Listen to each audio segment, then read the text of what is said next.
તો મહત્વપૂર્ણ સમાચાર ભારત પાકિસ્તાનની વણસતી પરિસ્થિતિ વચ્ચે હવે એનઆઈએ સુરત પહોંચ્યું છે। આઈએનએસ સુરત દરિયાઈ લડાકુ જહાજ સુરતના અદાણી પોર્ટ પર પહોંચ્યું છે। રાજ્યસભા સાંસદ ગોવિંદ ધોળકિયા અને કલેક્ટર આઈએનએસ સુરતનું સ્વાગત કરશે। 2 દિવસ હજીરાના અદાણી પોર્ટ પર આ આઈએનએસ સુરત છે તે અહીંયા રહેશે અને હવે આ લડાકુ જહાજ સુરત પહોંચ્યું છે। ભારત પાકિસ્તાનની આ વણસતી પરિસ્થિતિ અને તેની જ વચ્ચે આઈએનએસ સુરત પહોંચ્યું છે અને હવે આ આઈએનએસ સુરત દરિયાઈ લડાકુ જહાજ સુરતના અદાણી પોર્ટ ખાતે પહોંચી ચૂક્યું છે। આ એક્સક્લુઝિવ દ્રશ્યો અમે આપને બતાવી રહ્યા છીએ કે જ્યાં હવે આ આઈએનએસ સુરત દરિયાઈ લડાકુ જહાજ સુરતના અદાણી પોર્ટ ખાતે પહોંચ્યું છે। થોડા દિવસ આ જહાજ જે અહીંયા પહોંચ્યું છે તે અહીંયા લડાકુ જહાજ અહીંયા જ રહેશે તેવી પણ વિગતો હાલ પ્રાપ્ત થઈ રહી છે। રાજ્યસભા સાંસદ ગોવિંદ ધોળકિયા અને કલેક્ટર છે તે સ્વાગત કરવા માટે પહોંચ્યા છે। આઈએનએસ સુરતનું સ્વાગત કરવા માટે તેઓ અદાણી પોર્ટ પર પહોંચ્યા છે। 2 દિવસ હજીરાના અદાણી પોર્ટ પર આઈએનએસ સુરત છે તે અહીંયા રહેવાનું હોય તે પણ વિગતો અત્યારે પ્રાપ્ત થઈ રહી છે। આઈએનએસ સુરતની અનેક ક્ષમતાઓ અને વિશેષતાઓ છે તે અહીંયા જોવા મળી રહી છે।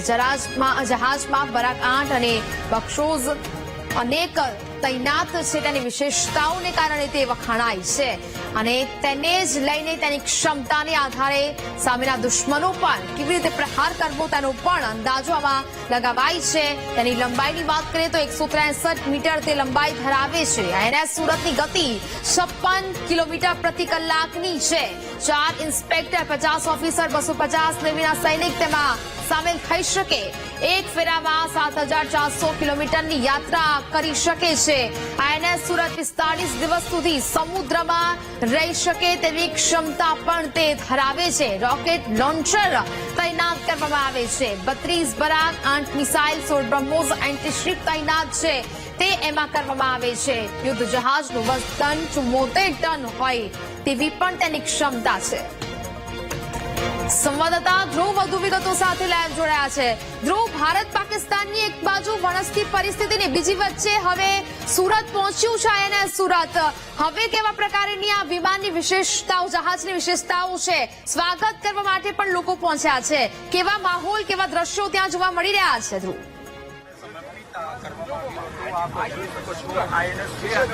બિલકુલ નેહા, આઈએનએસ સુરત લડાકુ જહાજ નેવી દ્વારા જે અર્પણ કરાયું છે પ્રધાનમંત્રી નરેન્દ્ર મોદી દ્વારા, અને એ હવે આઈએનએસ સુરતને પ્રથમ વખત ગુજરાતમાં લાવવામાં આવ્યું છે। અત્યારે સીધા તમને દ્રશ્ય બતાવી રહ્યું છું। આ છે અદ્યતન ટેકનોલોજી સાથેનું આ લડાકુ નેવી જહાજ આઈએનએસ સુરત। કોઈ પણ દુશ્મન પરિસ્થિતિઓમાં હાલ જે છે તે આ સજ્જ છે। આ આઈએનએસ સુરત જે કોઈ પણ દુશ્મનોને ટકરાવ આપી શકે છે। હાલ જે રીતે ભારત અને પાકિસ્તાન વચ્ચેની યુદ્ધની તણાવભરી સ્થિતિ ચાલી રહી છે અને આ સ્થિતિ વચ્ચે ભારતના જે શસ્ત્ર સરંજામ છે તે બધી જ રીતે સજ્જ છે તેઓ દુશ્મનો સુધી મેસેજ પહોંચાડવાનો પણ એક પ્રયાસ છે। અને સાથે સાથે જે રીતે આ આઈએનએસ સુરત છે, હજી 6 મહિના પહેલા જ પ્રધાનમંત્રીએ મહારાષ્ટ્રમાં મુંબઈ ખાતે નેવીને અર્પણ કર્યું હતું અને હવે તે પ્રથમ વખત સુરત આવી રહ્યું છે ત્યારે તેનું સ્વાગત હાલ કરાઈ રહ્યું છે, વેલકમ કરાયું। જે રીતે આગળ તેની જે બોટ ચાલી રહી હતી સંપૂર્ણ પાણીના ફ્લો સાથે તેનું આગળ વધી રહી હતી અને તેની સાથે સાથે આગળ હાલ આ આઈએનએસ સુરત અત્યારે હજીરાના અદાણી જે પોર્ટ આવ્યું છે ત્યાં લાવવામાં આવ્યું છે। 2 દિવસ સુધી આ જહાજ અહીંયા જ રહેશે અને તેની ખાસિયતની વાત કરવામાં આવે તો મિસાઇલ થી લઈને ગોળીબારથી લઈને તમામ જે અદ્યતન સાધનો જે છે તેની સાથેનું આ જહાજ જે છે તે અત્યારે અહીં લાવવામાં આવ્યું છે। 2 દિવસ સુધી તે સુરતના આ દરિયા કિનારે એટલે કે હજીરાના અદાણી પોર્ટ ખાતે રાખવામાં આવશે। ત્યારબાદ જે છે 2 દિવસ બાદ એટલે આવતીકાલે સાંજ બાદ તેને અહીંથી લઈને ભારત પાકિસ્તાન સાથેની બોર્ડરનો જે દરિયા કિનારો જે છે ત્યાં લઈ જવામાં આવશે અને ત્યાં રાખવામાં આવશે। અને જે રીતની યુદ્ધની સ્થિતિ જોવા મળી છે તેની વચ્ચે આ ખૂબ જ મહત્વના અને મોટા સમાચાર હાલ કહી શકાય। પ્રથમ વખત સૌથી મોટું અને સૌથી અદ્યતન ટેકનોલોજી સાથેનું આ આઈએનએસ સુરત જહાજ, જેને સુરતનું નામ આપવામાં આવ્યું છે તેવું આ જહાજ સુરતમાં પ્રથમ વખત આવ્યું છે, ગુજરાતમાં પ્રથમ વખત આવ્યું છે। અને હવે આ એ જહાજ એ જગ્યાએ રાખવામાં આવશે કે જ્યાં આ તણાવ તણાવભરી સ્થિતિ છે, પાકિસ્તાન સાથેની તણાવભરી સ્થિતિ છે, ત્યાં રાખવામાં આવી શકે છે. અને જેને લઈને જ્યારે હાલ આ જહાજ અહીંયા આવ્યું છે ત્યારે લોકોમાં પણ એક ખૂબ જ આતુરતા છે. રાજ્યસભાના સાંસદ જે ગોવિંદભાઈ ધોળકિયા જે છે તે અને કલેક્ટર સુરત જિલ્લા કલેક્ટર દ્વારા હાલ આનું વેલકમ પણ કરવામાં આવશે. અને તે માટે અત્યારે હાલ જયારે આ આખું જહાજ અહીંયા આવી ગયું છે ત્યારે જોઈ શકાય તે માટેની સંપૂર્ણ તૈયારી જે છે તે કરી દેવામાં આવી, વેલકમ માટેની તૈયારી એ કરી દેવામાં આવી છે. અને તે રીતના હાલ અડાની પોર્ટ ખાતે વિશેષ આયોજન કરવામાં આવ્યું છે. કેમેરામેનને કહીશ જે રીતે દ્રશ્ય છે આઈએનએસ જહાજના તેની સાથે સાથેના તે પણ દ્રશ્ય બતાવે કે કઈ રીતની હાલ અહીં તૈયારી કરવામાં આવી છે. હાલ આ તૈયારીની સાથે સાથે નેવીના જે કમાન્ડો છે તે પણ જોડાયા છે, એનસીસી ની સાથેના જે કમાન્ડો છે તે પણ જોડાયા છે, એટલે વિદ્યાર્થીઓ છે તે જોડાયા છે. અને આ જ રીતનું અત્યારે આ આઈએનએસ જહાજ તમને અત્યારે એકદમ નજદીકથી આ બતાવવાનો પ્રયત્ન કરી રહ્યો છું. જે રીતની હાલ સ્થિતિ છે જોવા મળી છે તે સ્થિતિની વચ્ચે અત્યારે હાલ આ જહાજને અહીં લાવવામાં આવ્યું છે. અને તે જ રીતે અત્યારે અહીંથી જે આઈએનએસ જહાજ જે છે તે અહીં પ્રયત્ન કરાયો છે.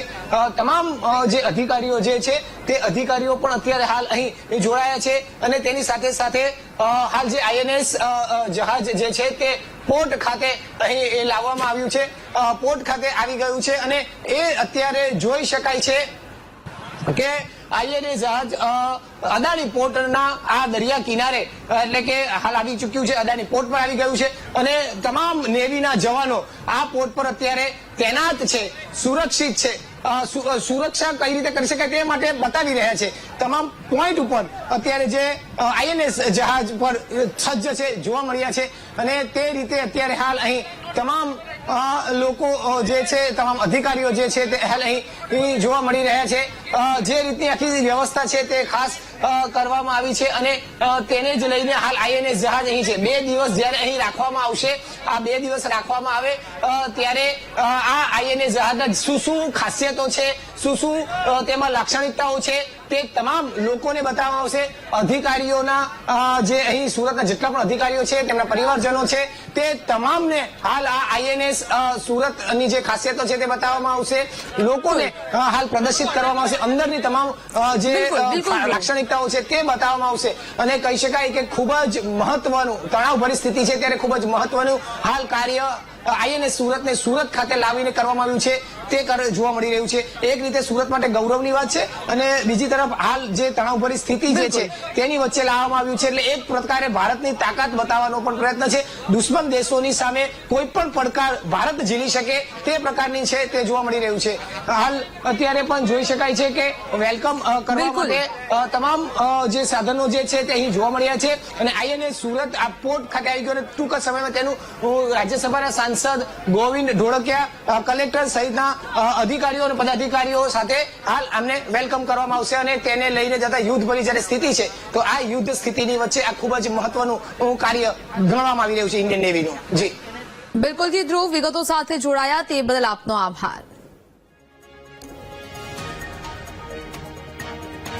તો સંરક્ષણ નિષ્ણાંત જયદેવ જોશી આપણી સાથે ફોનલાઈન પર જોડાયા છે. જયદેવભાઈ, વીટીવી ન્યૂઝમાં આપનું સ્વાગત છે. એક બાજુ ભારત અને પાકિસ્તાનની જે વણસ્થિતિ પરિસ્થિતિ છે ને તેની જ વચ્ચે આઈએનએસ સુરત છે તે સુરત ખાતે પહોંચ્યું છે. એટલે કે દુશ્મન દેશો છે ભારતના તે તમામ લોકોને ટેકનોલોજીથી સજ્જ છે. આ તમામ શસ્ત્રો છે તે હવે બતાવી દેવા માટે ભારત પણ સજ્જ બની રહ્યું છે. શું કહેશો જયદેવભાઈ? યસ નેહાજી, આપ એબ્સોલ્યુટલી કરેક્ટ છો કે ભારત સજ્જ છે.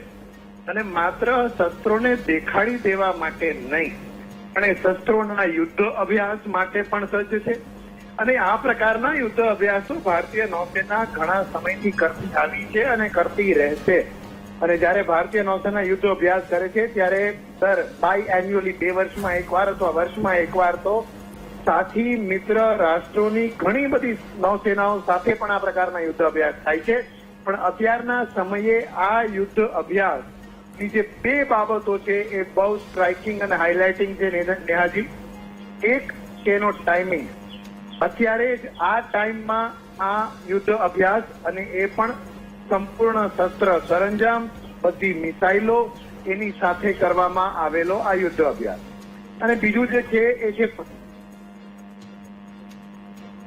ભારતીય દરિયાઈ ભારતના તટ એટલે જમીનની સીમાથી 12 નોટિકલ માઇલ જેટલો જે એક કોસ્ટગાર્ડ જોતું હોય છે. એથી આગળ લગભગ 85 નોટિકલ માઇલ કે એ પ્રકારની જે જગ્યા છે ત્યાં સુધી જઈને એટલે લગોલગ ભારતીય અને પાકિસ્તાની દરિયાઈ સીમા ને લગોલગ જઈને મધદરિયે આ યુદ્ધ અભ્યાસ કરવામાં આવી રહ્યો છે.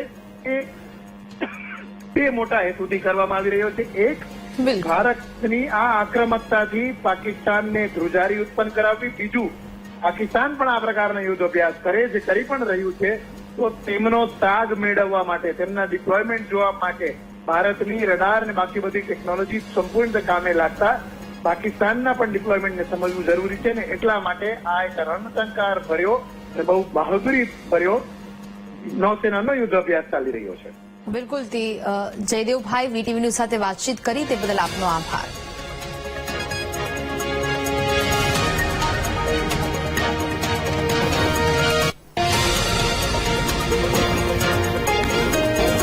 તો હાલ આ સમગ્ર દ્રશ્યો કે જ્યાં સુરત પહોંચ્યું છે આ લડાકુ જહાજ INS સુરત અને હાલ તો તેનું સ્વાગત છે તે પણ કરવા માટે કલેક્ટર છે તે પહોંચ્યા છે. 2 દિવસ સુધી હજીરાના અદાણી પોર્ટ પર જ આ જહાજ છે તે રહેવાનું હોય તેવી વિગતો પણ મળી રહી છે. ગોવિંદ ધોળકિયા અને કલેક્ટર INS સુરતનું સ્વાગત કરવા માટે પહોંચ્યા છે. આ એ જ યુદ્ધ જહાજ છે જે અહીંયા અદાણી પોર્ટ પર જોવા મળી રહ્યું છે કે જે દુશ્મનોને પોતાની તાકાત ભારત છે તે બતાવવા જઈ રહ્યું છે.